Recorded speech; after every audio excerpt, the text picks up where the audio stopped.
from Better Bellies by Molly, and I thought I would take a few minutes to share a few ways that you can get involved and become an IBD advocate. Here are a few tips and tricks of how I got involved and some ways that you can get involved and become an IBD advocate. I hope you're excited. So the first way that I became an advocate and the way that it all kind of started for me was by utilizing the Crohns and Colitis Foundation's website to email my legislators.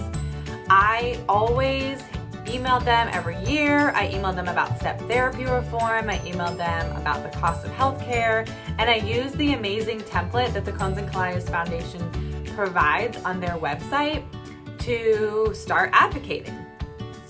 I also asked for a meeting. And when I received my first meeting in Atlanta with Senator Perdue's office, I called up the foundation in my local jurisdiction of Atlanta, and I gathered some step therapy folders and some information about what step therapy is so that I could bring on my first legislative visit. And that's where then I also was fortunate enough to go to Capitol Hill to do some more IBD advocacy.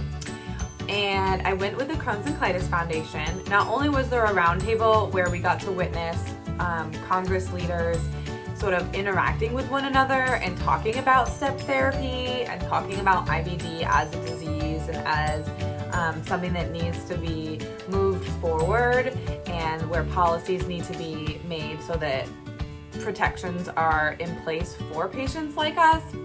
Then we also went to individual meetings with our local jurisdiction, and that was great, where we got to again reiterate what's it like to live with IBD. We got to talk about step therapy reform, and we asked each senator or representative if they would join and sign on to the bill or help push it forward. Another tip I have for getting started with IBD advocacy is signing up for the Crohns and Colitis Foundation's advocacy emails. These are in addition to the emails that they send out to most IBD patients. They are emails tailored to advocacy content.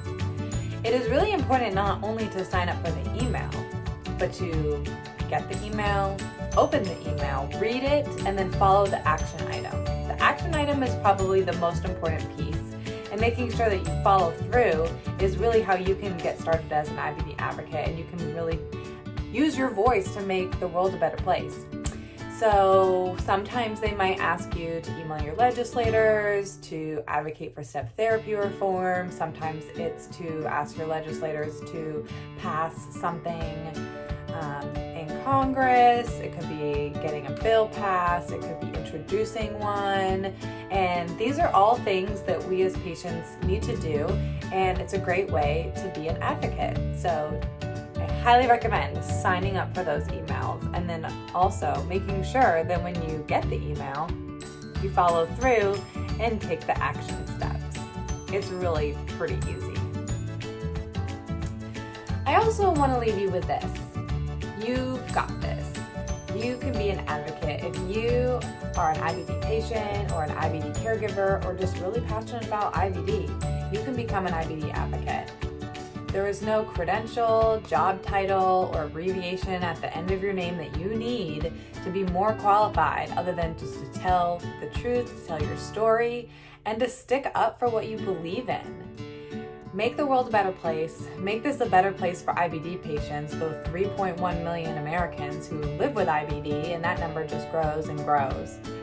So do your part, advocate, share your story, stand up for what you believe in, and contact your legislators. Utilize the amazing resources that the Crohns and Colitis Foundation has provided for us, and just start advocating. I know you can do it, and I hope you love it just as much as I do.